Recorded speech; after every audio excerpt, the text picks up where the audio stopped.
Commémoration du centenaire de la Grande Guerre.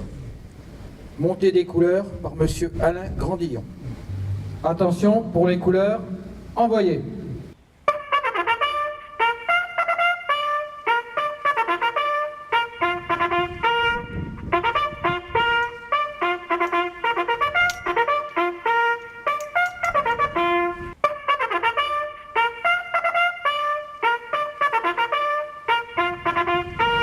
Repos. Lecture du poème Folie meurtrière de Jacques Hubert Frougier par Nina et Grégoire. Ils partirent faire la guerre au nom de la patrie. Ils étaient jeunes et fiers et la fleur au fusil. 14-18, c'était la Grande Guerre. 14-18, ils ont vécu l'enfer. 14-18, c'était la Grande Guerre. 14-18, la folie meurtrière. Mais du chemin des dames au fort de Douai au Mont, ils ont perdu leur âme sous le feu des canons. Avec la peur au ventre, ils chantaient la Madelon en plein mois de décembre quand ils ont monté au fort. 14-18, c'était la Grande Guerre. 14-18, ils ont vécu l'enfer. 14-18, c'était la Grande Guerre. 14-18, la folie meurtrière. Lecture du message de l'Union française des associations de combattants et victimes de guerre par M. Guy Michaud. Aujourd'hui, la France commémore le 100e anniversaire de l'armistice du 11 novembre 1918. Souvenons-nous des paroles de Georges Clemenceau, président du Conseil, annonçant l'armistice le 11 novembre 1918 à la Chambre des députés. Honneur à nos grands morts, ils ont fait cette victoire. Par eux, nous pouvons dire qu'avant tout armistice, la France a été libérée par la puissance des armes. La guerre est finie, reste à gagner la paix.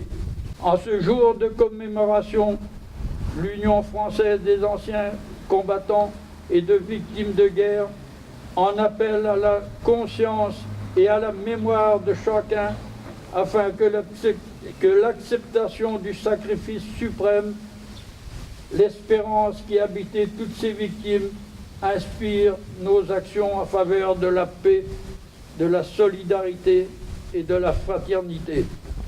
Vive la République, vive la France.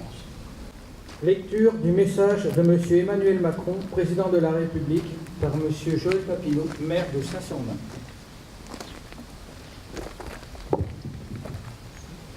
Messieurs les représentants des anciens combattants, Monsieur le conseiller départemental, chers collègues élus, Mesdames, Messieurs, gendarmes, sapeurs-pompiers, les amis, nous sommes réunis aujourd'hui pour commémorer le centenaire de la Grande Guerre.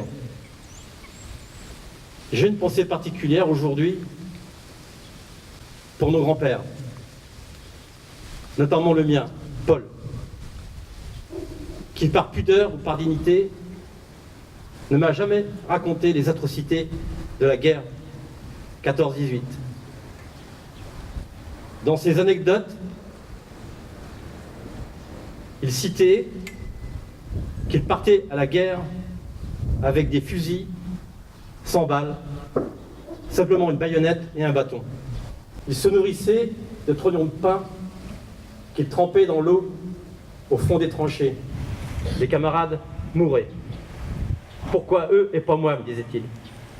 Nous savons que l'Europe unie, forgée autour de la réconciliation de la France et de l'Allemagne, est un bien plus fragile que jamais. Vigilance. Tel est le sentiment que doit nous inspirer le souvenir de l'effroyable hécatombe de la Grande Guerre. Vive l'Europe en paix, vive la République, vive la France.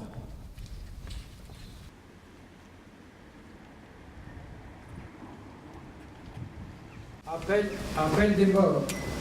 Monsieur Allaire Émile. Mort pour la France. Monsieur Amiot Alfred. Mort pour la France. Monsieur Odier Edmond.